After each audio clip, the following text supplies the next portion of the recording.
The following is transcribed. Welcome to Condensed Bat-Supe. Now with 66% fewer superheroes than our regular podcast, which makes Condensed Bat-Supe even less nutritious, but still just as delicious.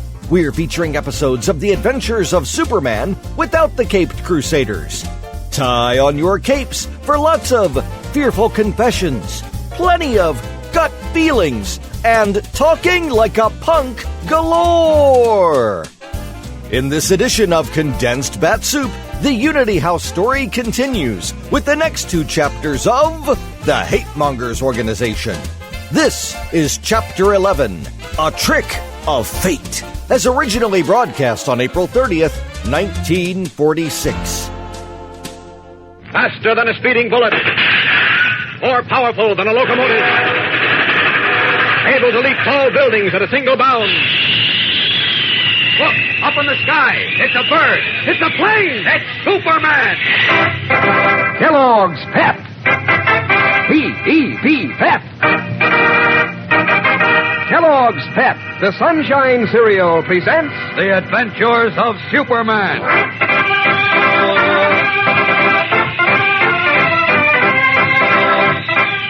Today, the quick thinking of the Man of Steel has saved Jimmy Olsen from imminent danger, only to pave the way for a new surprise in his fight against the vicious power of intolerance.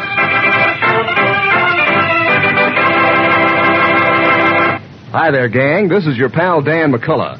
Say, just in case Mom should ask, here's what to tell her about why you're being so careful to eat every last bit of your morning dish of Kellogg's Pep these days. First of all, this sunny golden toasted cereal tastes a doggone good. It's so crisp and fresh that you polish off your dish clean as a whistle.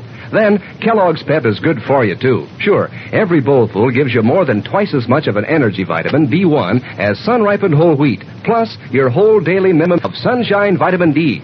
That's the very same vitamin sunshine makes for you. Helps build strong bones and teeth. And then, there are the hungry fellows and girls overseas. They're another reason why you don't want to waste one single crisp flake of Kellogg's Pep. Because the cereal grains, like the whole wheat and pep, are being sent abroad to help feed those children who need those good grain foods so they can grow up sturdy and strong. So keep this in mind, gang, when Mom brings Kellogg's Pep home from the grocer's. Don't waste it. If you pour your own cereal, pour it carefully and eat up every bit of what you pour out. Tell your younger brothers and sisters to be careful, too. That's your job in helping to take care of the fellows and girls who are so hungry nowadays overseas. And now, the adventures of Superman. In a daring attempt to identify whoever is behind an organized campaign to spread the poison of intolerance throughout the city of Metropolis, Jimmy Olsen, cub reporter for the Daily Planet, masquerading as a young tough, joined a juvenile gang led by a boy known as Muggs. Clark Kent, who, as we know, is Superman, believes Muggs and his gang are cat's paws for the hate-mongering group, and Jimmy's dangerous job is to use Muggs to get to the higher-ups. But unfortunately, one of the gang members discovered that Jimmy was a spy, and in yesterday's episode, as you remember, Clark Kent was forced to pull a false arrest at the pool room hangout of the gang in order to save Jimmy from exposure. As we continue now, Jimmy and Kent are at the latter's apartment. It's almost midnight. Jimmy is standing at a window, looking out at the dark street below. He is strangely silent. What's the matter, Jim? Huh? Come on, snap out of it. What's the matter? Well, nothing's the matter, honest. Now, look, pal, stop fencing. Let's have it straight from the shoulder. Something's bothering you. I know it, and you know it, so out with it. Confession is good for the soul. Well, what am I going to confess?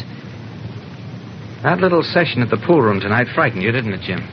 Frighten me? Now, you don't have to be ashamed of fear, Jim. People are born with fear. It's a natural instinct, like hunger and self-preservation. Being afraid of something doesn't make you a coward, not by a long shot. Did you ever feel like your legs were made of water?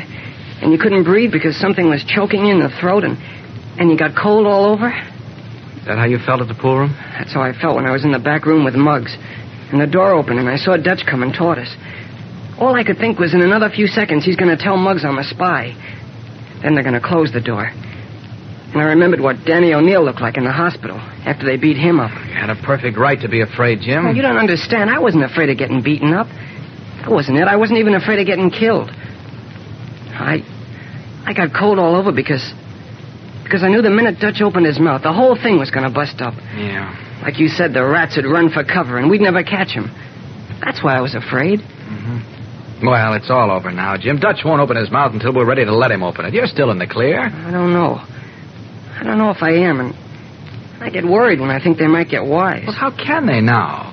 Dutch is the only one who knows, and he's being watched day and night. Yeah, I know, but I'm still worried. I keep thinking if I miss the boat, if I don't come through the way you've got it figured out, there might be a dozen Danny O'Neills in the hospital. And some of them will die. Yeah, I know. And maybe 100 stores like Mr. Hoffman's drugstore get burned up. Just like it happened in Germany. You're right, Jim, you're right. They won't stop with the Danny O'Neills and the Dave Hoffmans either. You see, it isn't just the Catholics or the Jews or the Protestants they're after. That's only an excuse. Their game is to stir up hatred among all of us. To get the Catholic to hate the Jew and the Jew to hate the Protestant and the Protestant to hate the Catholic. It's an old trick. But for some reason, a lot of us still fall for it. Yeah, that's the trouble. Those kids in the gang, Muggs and Dutch and the rest of them, they don't even know what they're doing. The most important thing they don't know is that once the hate mongers get into power, they'll suffer as much as the Danny O'Neills and the Dave Hoffmans. I know. Oh, well, look, it's after midnight, Jim. You're tired. How about turning in, huh? I don't know whether I can sleep. I've got a funny feeling something's wrong. What do you mean? I don't understand. I can't explain it, but... Well, who's that at this time of the night? It might be Miss Lane or Mr. White. There's only one way to find out. Hello. Oh, hello, Inspector. Inspector Henderson? Yes. What was that, Inspector? Great Scott, no. What is it, Mr. Kent? Just a minute, Jim. Yeah? Well, I'm sorry, Inspector, but... Well, I know, but... Oh, now, look, Inspector, there's no sense hanging on the phone arguing about it. Sure, I know, but the fat's in the fire. What we've got to do is either pull it out or quench the fire. Well, I'll be right down. Yes, immediately. Okay. Is something wrong? Not something, Jim. Everything. Golly, you must be clairvoyant. I must be what? Clairvoyant. You can see into the future. Who, me? A minute ago, you said you had a feeling that something was wrong. You don't know how right you were. Get your hat and coat, Jim. We've got to get down to police headquarters. Oh, what for? Well, this may sound strange, but we're going to put you in jail.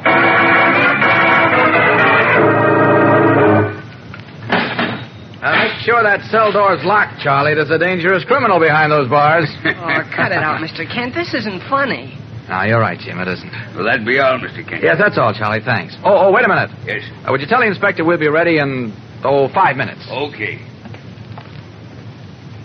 Now, Jim, we've got to work fast. Listen carefully, because one mistake, one slip, and we're in trouble. Oh, you better start from the beginning, then. I'm all mixed up. All right, keep your voice down. Now, here it is.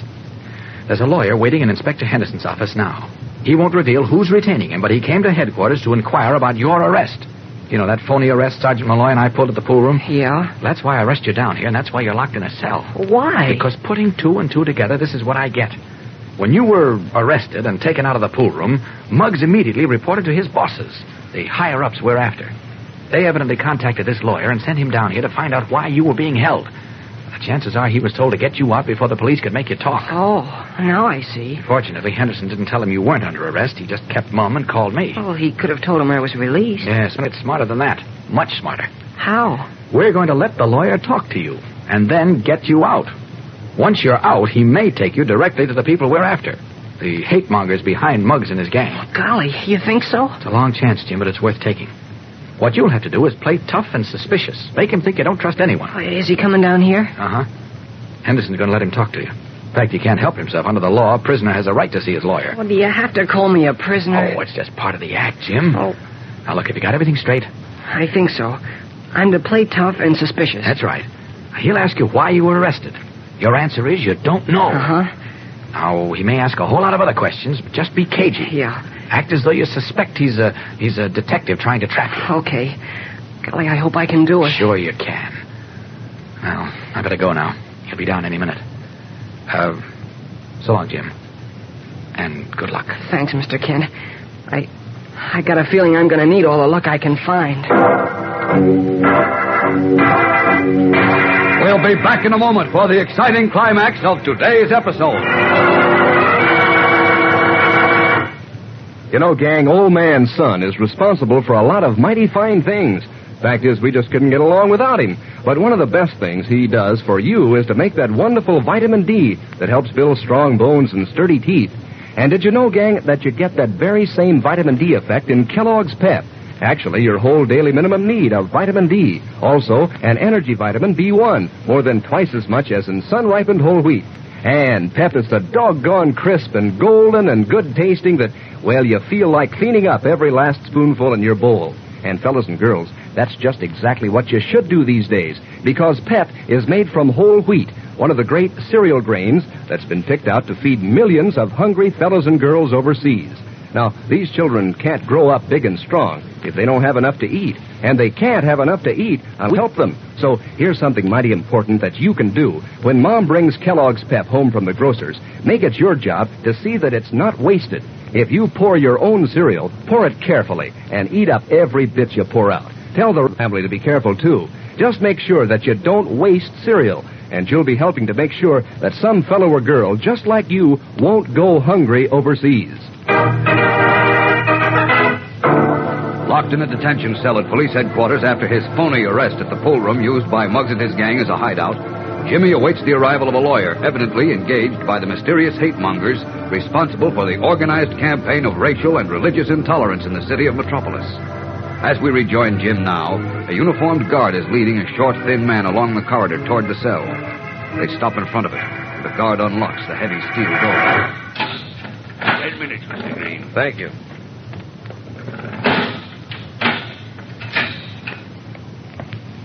Your name's Olsen, isn't it? What's it to you? Now, look, my boy, I'm here to help you. I'm a lawyer. Oh, yeah? Who sent you? Never mind who sent me. Why'd they arrest you? What'd you do? I don't know. Well, you must have some idea. Oh, yeah? Stop saying, oh, yeah, and answer my questions. Why were you arrested? I don't know. How many times do I gotta tell you? Did the cops talk to you at all? Who wants to know? I do. I told you I'm a lawyer. Been hired to get you out of here. Yeah? Who hired you? That's unimportant. Oh, yeah? Well, I ain't talking to nobody, see? Now, look, you can talk to me. I'm your lawyer. I'm going to help you. How do I know what you are? Maybe you're a dick. Muggs knows I'm not a dick. Yeah? Who's Muggs? You're a smart boy, Olsen. They don't have to worry about you. Who don't? The people who engaged me to get you out. Yeah? Who are they? You wouldn't know if I told you. Now listen to me. I ain't listening to nobody. You'd like to get out of this cell, wouldn't you? I'll get out. Not unless I help you, you won't. Sooner or later, they'll start questioning you. They'll make you talk. That's what you think. Now listen to me. I told you, Listen, I I said. My name's Walter Green. I'm the lawyer for the people you and Muggs work for. Now, the police haven't got a thing on you, and I'm going to get you out of here within the next half hour, if you'll cooperate. What do I have to do? Nothing. Just say you don't know why you were arrested. Yeah? Then what happens? They'll release you. Okay. Let's see you do it. I'll do it all right. You'll be free in half an hour. If I am, I ain't going back to the pool room. Why not? I gotta get to the boss. The big boss. Why? I got something to tell him. Something hot. You can tell me. Oh, no, I ain't that dopey. You don't trust me, do you, Wilson? I don't trust nobody. All right. Since you don't trust anybody, I guess we can trust you. When I get you out of here... Yeah? When I get you out of here, I'll take you to the big boss. Scarcely able to believe his ears, Jimmy fights desperately to still the mad, excited pounding of his heart, terrified lest the expression on his face reveal his tense, nervous anxiety. Clark Kent was right. The trick has worked. The lawyer is going to lead him directly to the man responsible for the campaign of intolerance, the spreader of hate himself. Will it be like leading a lamb to slaughter? Or is this the beginning of the end for the enemies of decency? Gang, there's a thrill a minute in tomorrow's tense episode as Jimmy takes his life in his hands to help Superman fight his greatest battle, the battle against hatred and prejudice. So don't miss it. Tune in tomorrow, same time, same station, for the episode entitled The Rat Hole. And remember, for breakfast, it's Kellogg's Pep. For excitement, the adventures of Superman.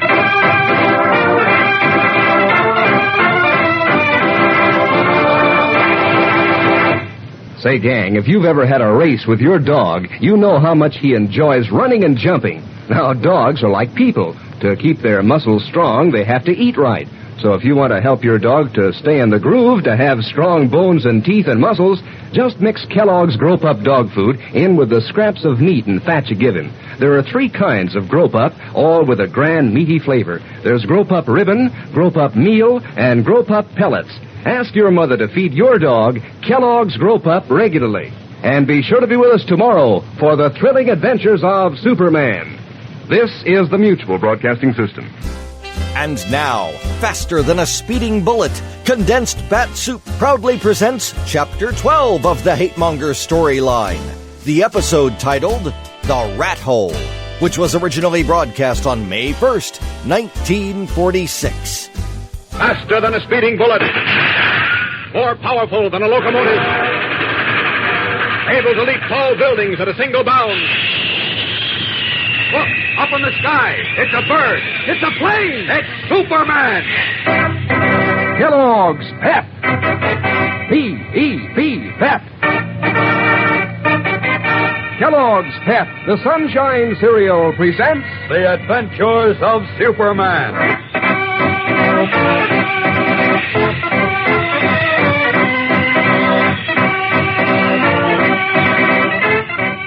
Today, a grave responsibility rests on young Jimmy Olsen, for Walter Green has promised to take him to the leader of the group that so avidly seeks to destroy the fellowship of man.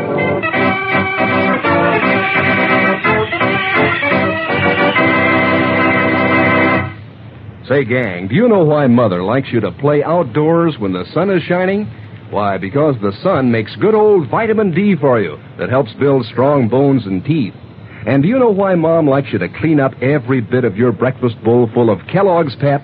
Well, for one thing, because Pep gives you your whole daily minimum need of that same sunshine vitamin D in every 1-ounce serving, plus more than twice as much of an energy vitamin B1 as in sun-ripened whole wheat.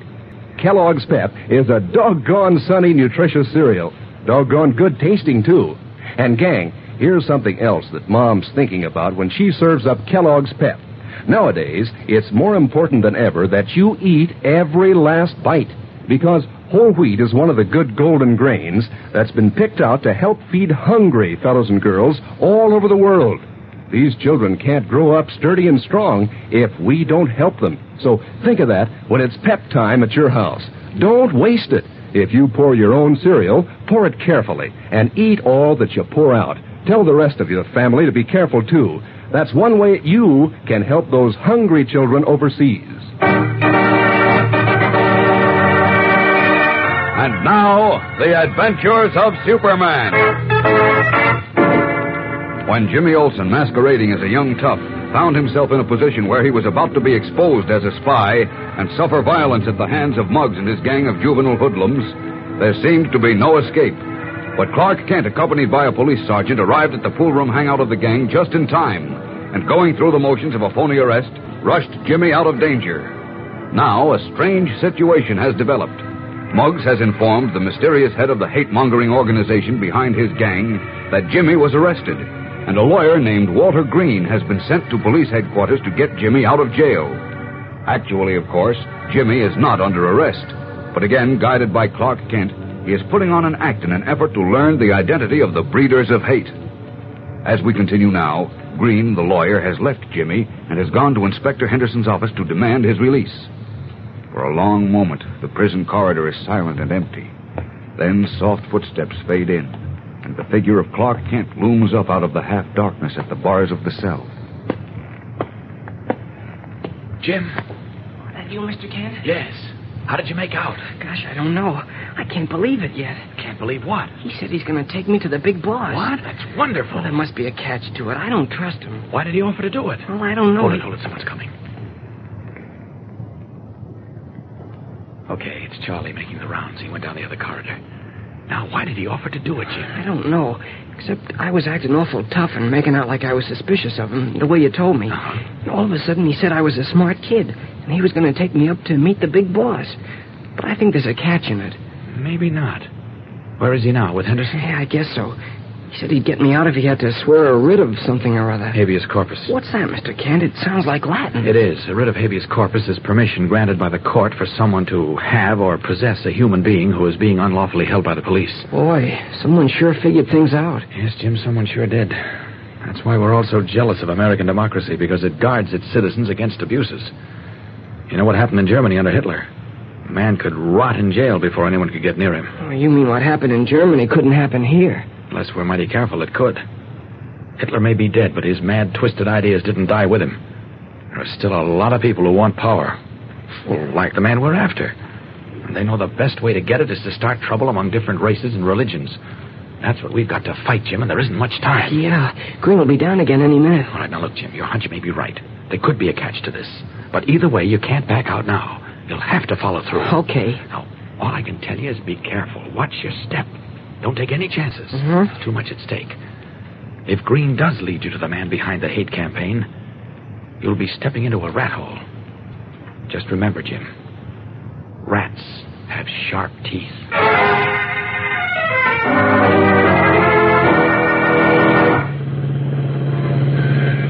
How far we gotta go before we get to where you're taking me, mister? What difference does it make? Makes a lot of difference. I don't like the looks of this. Relax, Olsen. Got you out of jail, didn't I? So what? They didn't have nothing on me. Look, you're a smart boy. You can go far. If you keep your nose clean. How far am I going now? Large apartment house in the middle of the block. Who lives there? You'll find out in just a few moments.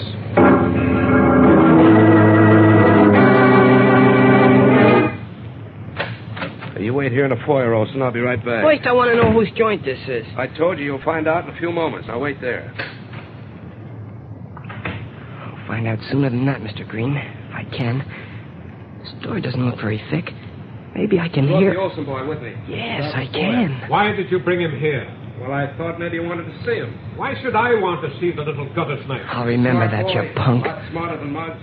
I couldn't get him to open his mouth. Just wait till I Is start, that Mr. supposed Green. to be a recommendation for cleverness, a closed mouth? Well, I mean, I couldn't get him to talk. He was suspicious of him. And yet he allowed you to bring him here. I had quite a job talking him into it. I pay you to handle my legal business and the legal business of this organization, Green, not to conduct my labor relations. Why was he arrested?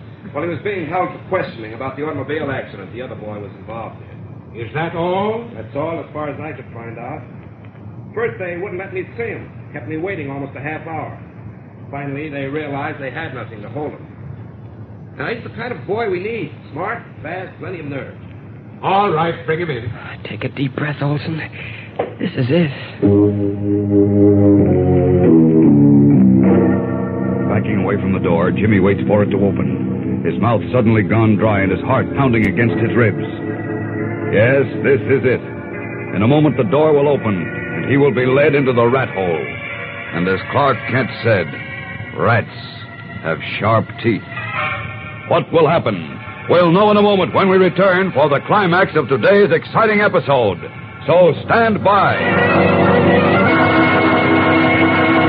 You know, gang, this business of eating every last spoonful of your morning dish of Kellogg's Pep is mighty important these days. Of course, nobody has to be coaxed to eat Pep. Why, every 1 ounce serving of Kellogg's Pep gives you your whole daily minimum need of sunshine vitamin D. There's an energy vitamin, too, B1, more than twice as much as in sun-ripened whole wheat. But you have other people to think about, too, when you're polishing off your breakfast bowl full of Kellogg's Pep. Other fellas and girls just like you who are hungry and undernourished. These children overseas need the good golden cereal grains to help them grow up sturdy and strong. That's why there should be no waste of cereals at your house. So when Mom brings Kellogg's Pep home from the grocer's, make yourself a committee of one to help guard against waste. If you pour your own cereal, pour it carefully and eat up every bit you pour out. Tell your younger brothers and sisters to be careful, too. Then you're doing your bit to help those hungry children overseas.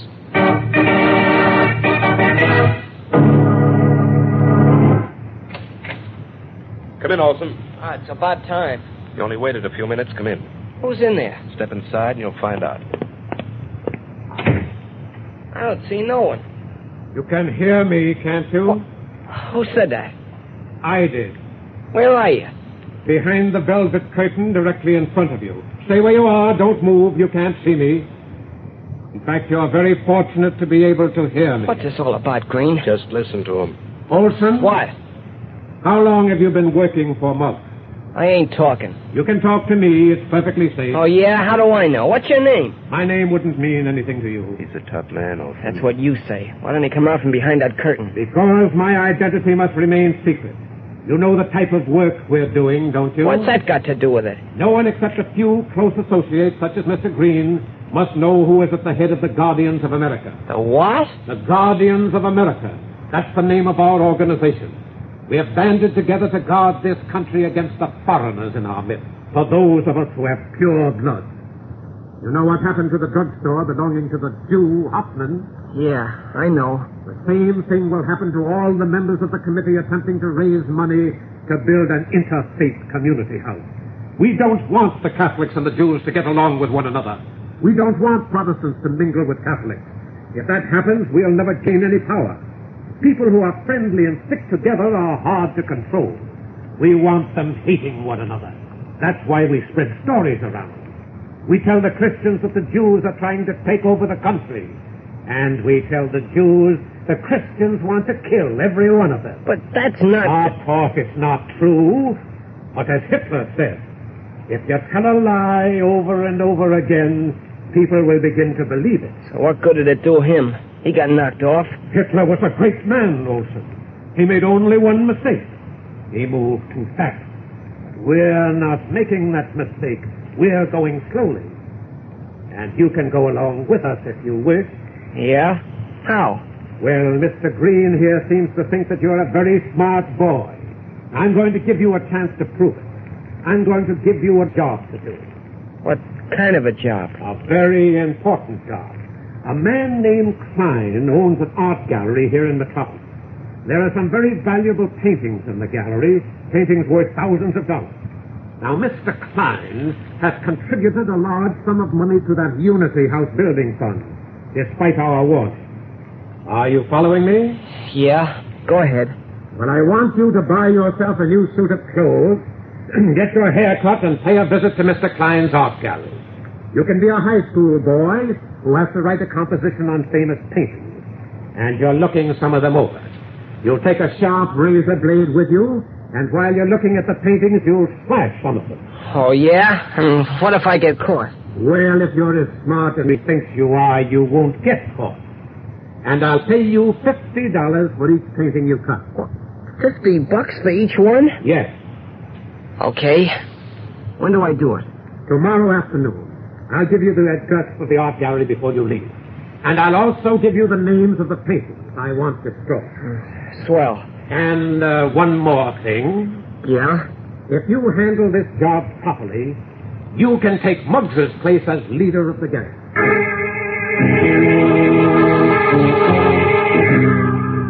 Staring at the black velvet curtain from behind which comes the cold, hard voice of the mysterious leader of the so-called Guardians of America, Jimmy gulps. Still unable to identify the owner of the voice, he finds himself faced with a problem. If he refuses the job he has been offered, he may never have another opportunity to make the identification. But if he accepts the job, it will mean committing an act of violence, a crime. What can he do? What would you do if you were in Jimmy Olsen's place? Think it over, and tomorrow be sure to listen to find out what Jimmy does with the help of Superman. Yes, be sure to listen tomorrow, same time, same station, for the exciting episode entitled Superman Sets a Trap.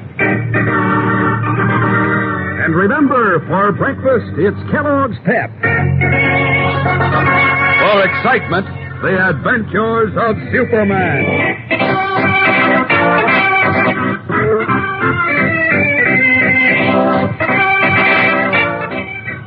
Superman is a copyrighted feature appearing in Superman DC comic magazines and is brought to you Monday through Friday at the same time by Kellogg's Pep, the Sunshine Cereal.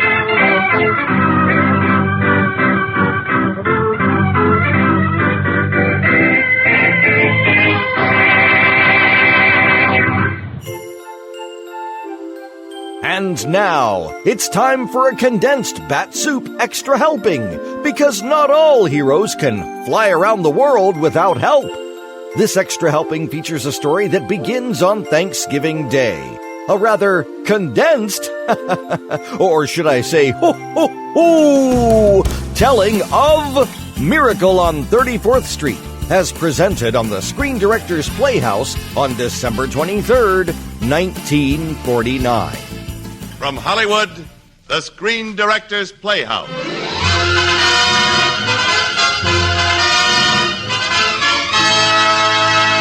Screen Directors Playhouse, star Edmund Gwenn, Production, Miracle on 34th Street. Director, George Seaton.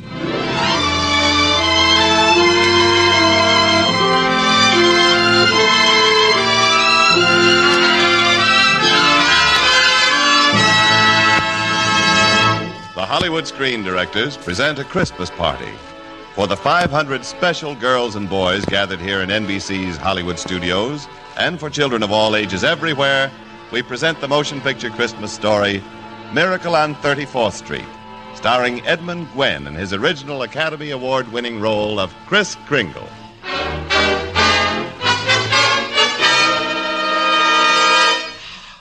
You don't believe in Santa Claus? Well, why not? Santa Claus believes in you.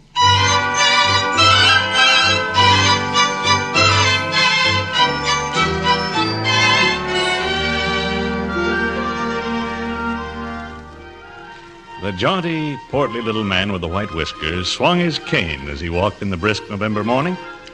He walked into a department store famous across the nation, Macy's 34th Street, New York, crowded amiably into the elevator, and got out at the employment office. It seems a Mrs. Doris Walker was the lady to see up there. Mrs. Walker? Yes? You'll be needing a Santa Claus for your toy department this Christmas. I wish to apply for the position. Well, we do need a Santa Claus if you're qualified. Oh, I'm eminently qualified. Do you like children? Who doesn't? Do you have any children? Millions of them. I must certainly say you look like Santa Claus. Well, I certainly should look like Santa Claus. You won't even need padding. Oh, no, I carry my own. Now, you understand that Macy's has a line of toys that you may recommend with complete confidence. I assume that I'm hired? Yes. Can you start tomorrow morning, Mr. Kringle. What? Kringle.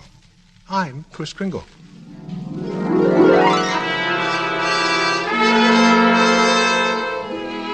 The new Santa Claus was positively the most sensational Santa Claus who had ever held court on Macy's 7th floor.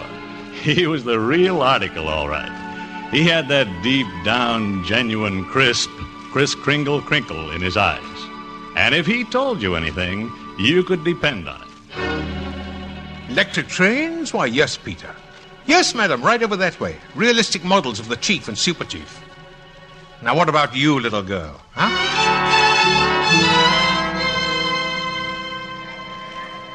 Oh, yes, madam. We have wonderful skates here, but not quite what your little boy seems to want. Now, I'd suggest you go across the street to Gimbel's. Gimbel's? Oh, yes, I keep track of the toy market pretty closely. Why, does that surprise you, Sue?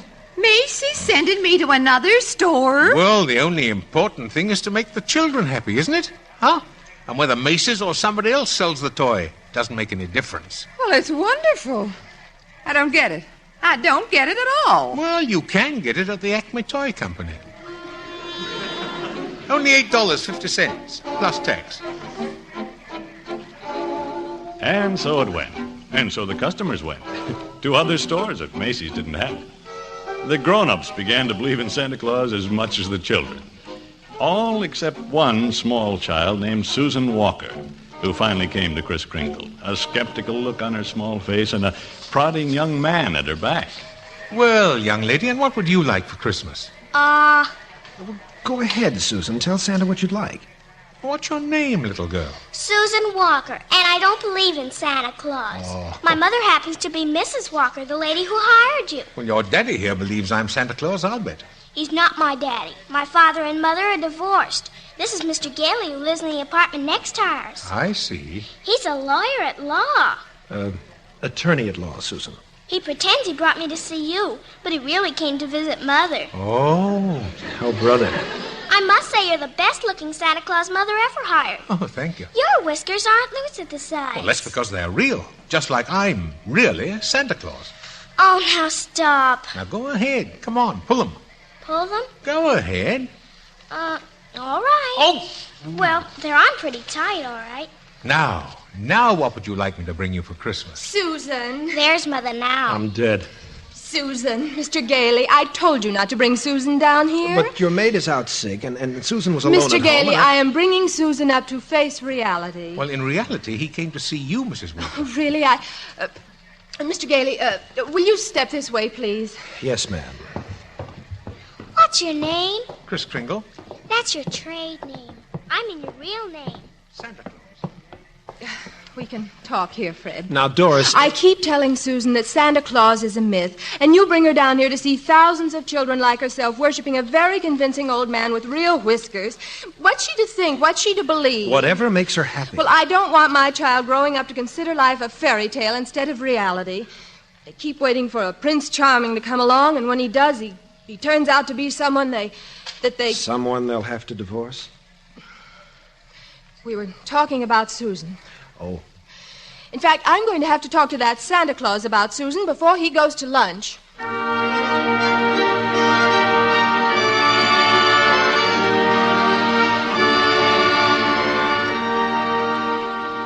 Yes, Mrs. Walker? The reason I called you into my office was to have you tell Susan here that you're not Santa Claus. Yeah, but I am Santa Claus. See, Mother? A girl doesn't know what to think these days. I want you to tell her the truth. Now, what's your name? Kris Kringle. See?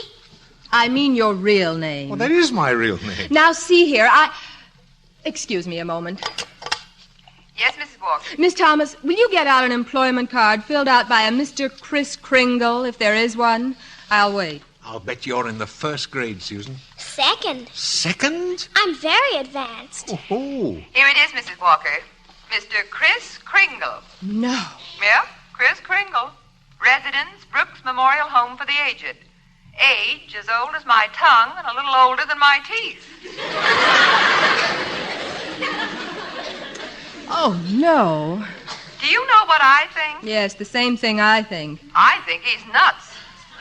That's what I think. He really believes he's Santa Claus. With bells on. You better get rid of him. He might be dangerous. Thank you, Miss Thomas. I agree. Mr. Kringle, I'm sorry, but we're going to have to make a change. Have I done something wrong? Well, no. That is, not wrong. But, excuse me. Yes? Mr. Macy's on the phone. Oh, put him on. Mrs. Walker. Yes, Mr. Macy? I've just heard about your new Santa Claus. Oh, yes, Mr. Macy. I was just going into that, Mr. Macy. The very idea of his telling people that if Macy's doesn't have it, to go to Gimbel's. Well, I have him right... Gimbel's? Directly across the street. Imagine Macy's Santa Claus sending customers to Gimbel's. Wonderful. Huh? The public response is wonderful. We're getting to be known as the helpful store, the friendly store, the store that places public service ahead of profits. And consequently, we'll make more profit than ever. Yes, sir. Great idea, Mrs. Walker. Great work. Keep it up. Yes, Mr. Macy. And above all, keep that Santa Claus. Keep him? But he's... He's great. But, Mr. Macy, I don't... Goodbye, Mrs. Walker. Mr. Macy, Mr. Kringle. Yes? Mr. Macy suggests that we try you out a little longer. Well, that's mighty good news, Mrs. Walker. You see, this is quite an opportunity for me. Yes, for the last 50 years or so, I've been getting more and more worried about Christmas. Seems we're all so busy trying to beat the other fellow in making things go faster and look shinier and cost less that Christmas and I are sort of getting lost in the shuffle. Christmas is still Christmas. Oh, but it isn't just a day. It's a frame of mind. And that's what's been changing. That's why I'm glad I'm here. Maybe I can do something about it. Oh, I'm glad I met you and your daughter. Thank you. You two are a kind of test case for me. What's a test case? Well, if I can make you and your mother believe in me... Speaking of tests, Mr. Kringle, would you kindly report to Mr. Sawyer's office the first thing tomorrow morning? Mr. Sawyer? Yes, he'll give you an examination. A mental examination? Oh, it's just routine. All of our employees are required to take an examination. Oh, I don't mind. I've taken dozens of examinations. Never failed one yet. I'll see Mr. Sawyer first thing in the morning. Thank you. Goodbye, Mrs. Walker. Bye, Susan. Goodbye, Mr. Kringle. Oh, excuse me, Chris. I was just leaving. Bye. Bye-bye. Hello, Doris. How are you, Susan? I'm fine. Mother's got problems. Fred, I'm worried about Mr. Kringle. Worried? Why? Well, I think he's mentally unsound. I think he's a fantastic, delightful, and unselfish human being. And if being delightful, unselfish, and human is bad, what's good? Well, Mr. Macy likes him, so I have to keep him. But not if he's insane. Oh, nonsense. Well, he thinks he's Santa Claus. Well, maybe he is.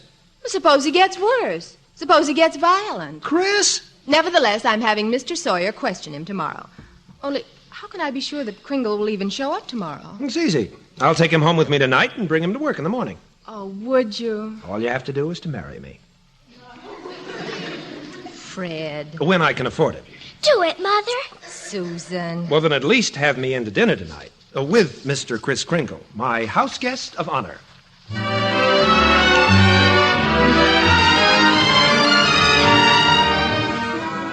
Well, that evening, Kris Kringle went home with Fred Gailey. And after dinner in Doris Walker's apartment next door, Kris left Fred and Doris to discuss child psychology, or something, and stole quietly into Susan's bedroom. Susan, sophisticated child, was in bed, blowing bubblegum bubbles. Oh, that was a big one. Susan, why don't you give me a chance to prove to you that I'm really Santa Claus? There is no Santa Claus. Oh, now there must be something you want for Christmas. Mother will get me anything I want. Oh, but there must be something she can't get you. Well, There is something. I'd like a house. What, you mean a doll's house? No, a real house. To live in. A real house? If you're really Santa Claus, you can get it for me. If you can't, you're only a nice man with a white beard, like Mother says. Oh, but you've got this lovely apartment to live in. I want a backyard to play in, and grass, and a white picket fence and rose bushes. But Mother can't afford it, and I guess you can't get it, huh? No, I didn't say that, you know. Well, I've got to see Mr. Sawyer first thing in the morning. I'll get right to work on it after that, Susan, tomorrow.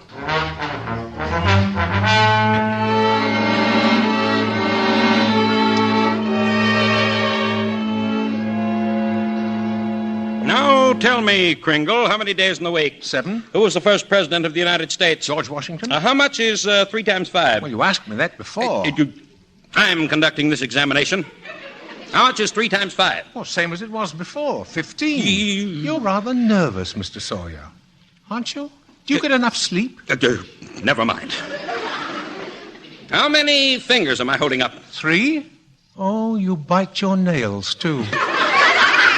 Kringle. You know, sometimes nervous habits like yours are the result of insecurity. I didn't ask you. Oh, I just want to be helpful. I didn't ask for help, you fuzzy old crackpot. Mr. Sawyer, that's hardly the proper way to conduct a mental examination. Oh, I'm wasting my time on a hopeless case. Get out. Mr. Sawyer. I said get out. Mr. Sawyer, I have great respect for psychiatry and great contempt for imposters and quacks. I beg your pardon. I should like to see your degree in medicine. Get out. Also proof of your specialization in psychiatry. Get out. Get out! Now, either you stop analyzing people, or I'm going to tell Mr. Macy what a contemptible, vicious, malicious fraud you really are. I'll have you committed to an insane asylum. Well, you're the one who needs treatment. You lunatic, are you saying I'm crazy? Now, put down that inkwell. Put down that cane. Put down that inkwell. You go first. I'd better. You're dangerous.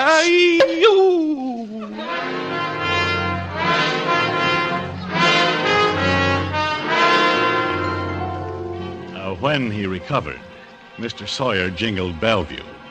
And that is how Santa Claus, alias Kris Kringle, found himself that very morning in the violent ward at Bellevue Hospital.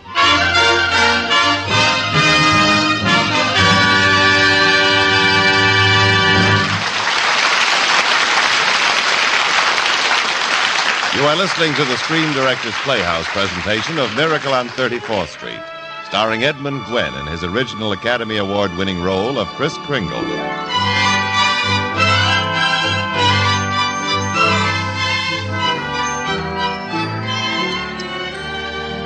Late that afternoon, Fred Gailey, attorney at law, came to visit Kris Kringle in the violent ward at Bellevue Hospital. All right, now, Kris, why did you do it? Why did I conk Mr. Sawyer? Why did you fail your examination by the doctors here at Bellevue? You did it deliberately. I did. I said the first president of the United States was Calvin Coolidge.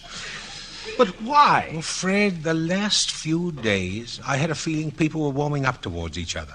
Macy's sending customers to Gimbel's. Gimbel's sending customers to Macy's. Gimbel and Macy shaking hands. Wyszynski saying yes. People were beginning to make some sense, even if Doris did doubt me. Doris hasn't believed in anything for years. Ever since her marriage went to pieces. It wasn't just Doris. It was Sawyer. Now, he's contemptible, dishonest, selfish, vicious. Yet he's out there and I'm in here. He's called normal. I'm not. And we've got a world full of Mr. Sawyers. And if that's normal, I don't want it, Fred. That's why I answered those questions incorrectly. But, Chris, what happens to a lot of people, like me, who do believe in you and what you stand for? What happens to people like little Susan, just beginning to believe? Susan? Are you going to let her down? People like that? Well, I hadn't thought of that, Fred. Are you going to quit right in the middle of your job? Gee, you're right, Fred. I'm ashamed of myself. Let's get out of here. Not so fast, Chris. Getting in here was easy. Getting you out will be a lot harder. Oh, not for you. You're a fine lawyer. Perhaps, but... But what? You've been ordered committed to a mental institution. Oh, I see. However, I've requested a formal hearing, and it's been granted. But the issue being, do I jingle the bells or do the bets run the belfry?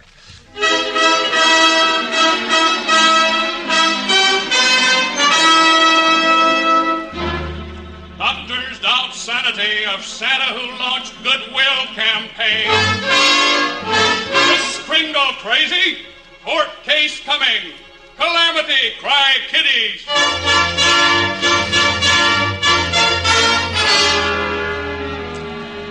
Your Honor, the commitment papers being before you, I should like to call the first witness. Mr. Chris Kringle, will you please take the stand? Delighted to do so, Mr. Prosecutor. Mr. Kringle? Your Honor? This is merely a hearing. You do not have to answer the questions or even testify at all. We've no objections, Your Honor. Well, I'll be glad to answer any questions I can. You may question the witness, Mr. Prosecutor. Thank you, Your Honor. Tell us, sir, what is your true name? Chris Kringle. And where do you live? Well, that's what this hearing will decide. Mr. Kringle, do you believe that you are Santa Claus? Of course. Perhaps the witness doesn't understand the question. I understood the question perfectly, Your Honor. In which case, Your Honor, the state rests. In view of the defendant's statement, does counsel for the defendant wish to put in a defense? Your Honor, the entire case against my client boils down to this. The prosecution contends that Mr. Kringle is not sane because he believes himself to be Santa Claus. That is true. But if Mr. Kringle were the person he believes himself to be, he would be as sane as we are. Correct. I intend to prove that Mr. Kringle is not insane because he is Santa Claus.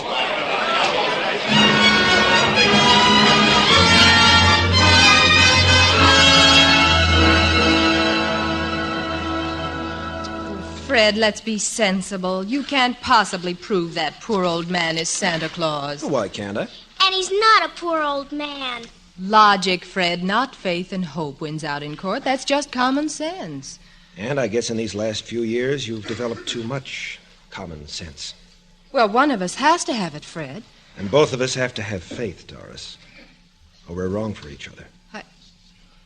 I see. Even when I can afford it, we're wrong for each other. Well, I'm going to pray for Santa Claus. Mr. Kringle, dear. Santa Claus. I mailed your letter to Santa, Susan. Thank you very much. Special delivery. He'll get it tomorrow.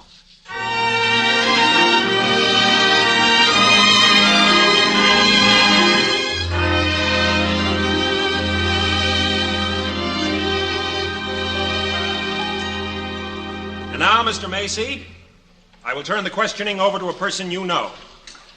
A person in whom I have the deepest confidence and belief. My client and your employee, Mr. Chris Kringle. But I don't know what to say. Say it anyhow, Chris. Come on. Well, they say that the man who pleads his own case is a fool for a client. But I won't let down anybody who believes in me. You're a witness, Chris. Go ahead, Chris. Well, I don't know what to ask you, Mr. Macy. Just ask me anything. Well, how are things at the store?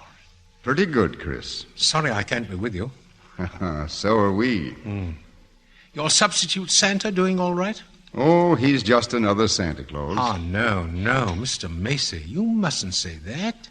He isn't just another Santa Claus, any more than this Christmas is just another Christmas. It's the same Christmas, timeless and unchanging, with the same deeper meaning it always has. The same summons to all men to have faith, not in any one faith, but to have faith in themselves, in mankind, in each other. Because if all the earth be laid in ruins and all our yesterdays and all man's wonders become smoke and ashes, and man remains, well, then everything remains. For all we have on earth that matters is each other. And that's what Christmas is. A time for unselfishness, a time for each other, for goodwill and understanding, and deep respect for all our fellow men. Your Honor, Oh, very well. Christmas isn't just once a year. Christmas is always. Flowering, let's say, in late December. And your new Santa Claus isn't just another Santa Claus, Mr. Macy.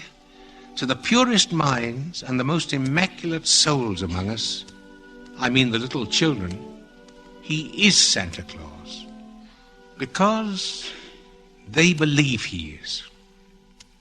And that's good enough for me, Mr. Macy. That's good enough for me. It's good enough for me, too, Chris. Mr. Macy, do you believe I'm Santa Claus? I certainly do. Thank you, Mr. Macy. Your witness, Mr. Prosecutor. Your Honor, this is all very charming, but I must ask the court to demand that Mr. Gailey present competent authority.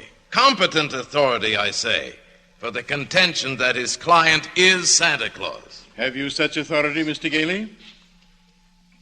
Not at this time, Your Honor. Will that be all, Fred? Yes, Chris, for now. Before you go, Mr. Kringle, the bailiff handed me this letter in care of this courthouse. It would appear to be for you. It's addressed to Santa Claus. Oh? The bailiff also informs me that the dead letter office of the post office department has forwarded some other mail addressed simply Santa Claus. Well, that's very kind of them. Your Honor! Your Honor! Where are those other letters? I request that they be entered in evidence. I'm afraid that would be awkward, Mr. Gailey. What do you mean awkward, Your Honor? There are 9 truckloads of those letters. Your Honor! Your Honor, counsel for the state has asked for authoritative testimony that my client is Santa Claus. The U.S. postal laws make it a criminal offense to misdirect mail or intentionally to deliver it to the wrong party. The Postal Department itself, therefore, recognizes this man, Kris Kringle, as Santa Claus. Order! Order! Objection! Order! Objection! Order, I say. I say order. In view of such overwhelming testimony, case dismissed.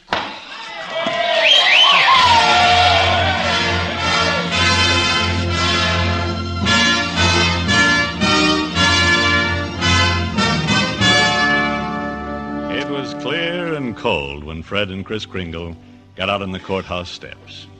It looked and felt like a white Christmas, like a good Christmas, same as always. What was in that letter anyhow, Chris? Letter? Oh, clean forgot to open it. I'd better, though. It's from Susan. I suspected it was. Dear Chris.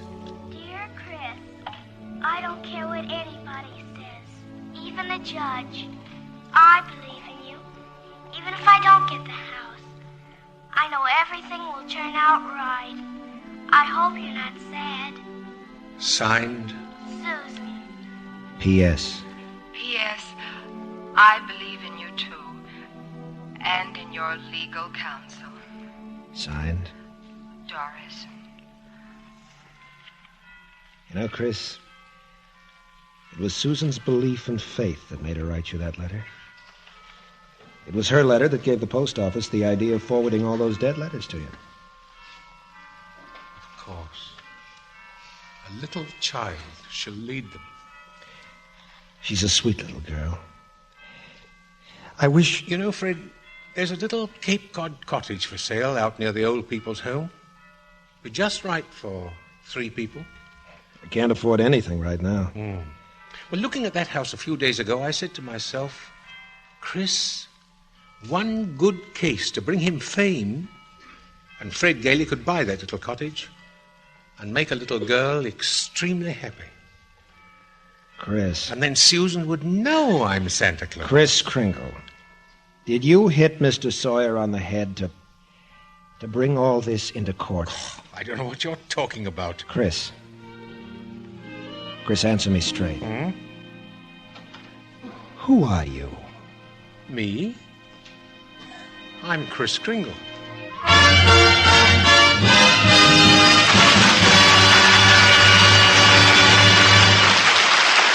Chris Kringle will return in just a moment. Next week, another great star brings one of his most brilliant performances to the Screen Directors Playhouse. Our story is One Way Passage, and recreating his original role will be William Powell with screen director Tay Garnett. Now, returning to our Screen Directors Christmas party, here is tonight's star, Edmund Gwenn.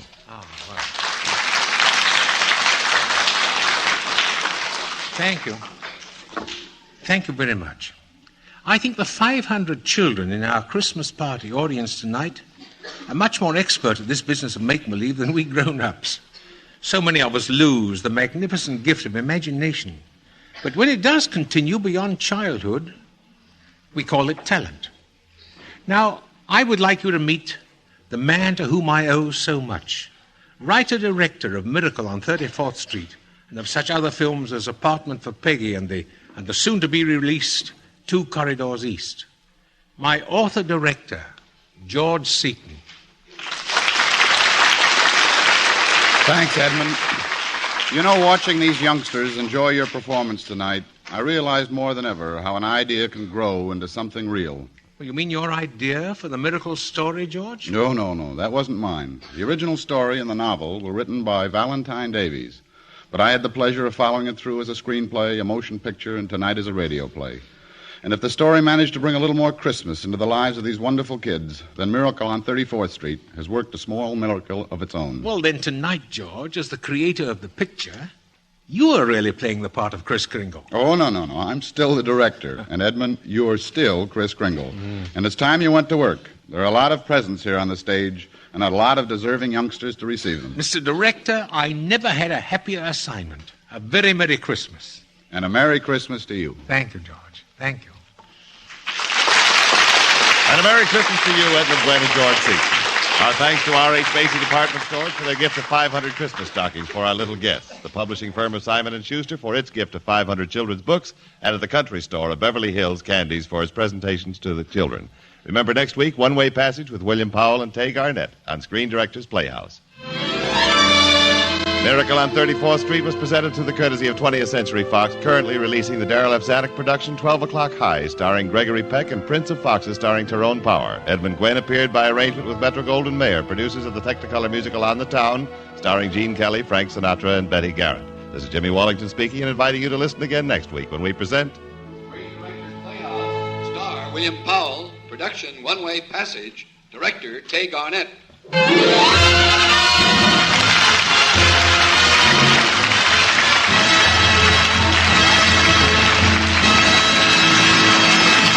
Next, it's Bill Stern and the Sports Newsreel on NBC.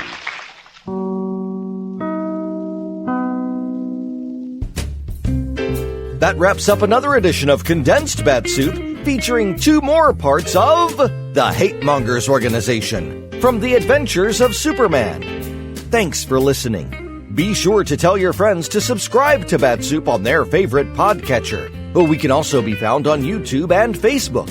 Like what you're hearing? Support Bat-Supe and keep it ad-free at buymeacoffee.com/BATSUPE. And whether you're able to buy us a coffee or not, we're thankful for you, our listeners. We'll see you next time for another exciting edition of Condensed Bat-Supe as we bring you more of our current storyline and another fine Condensed Bat-Supe Extra Helping. Until then, up, and away! Fellows and girls, I'm sure that if I ask you, you could tell me dozens of things that Thanksgiving Day stands for, like the courage of the Pilgrims and their happiness at finding a free land to live in. But you know, I wonder, have you ever stopped to think of how many millions of things you have to be grateful for on Thanksgiving Day or any other day of the year? Why, here in America, we have our families and our fun and friends. We have so many things that, well, we just take for granted, which so many young people in other countries are having to do without. Yes, gang, it's a good country we live in, and it's a good life we live in it. That's what we mean by Thanksgiving.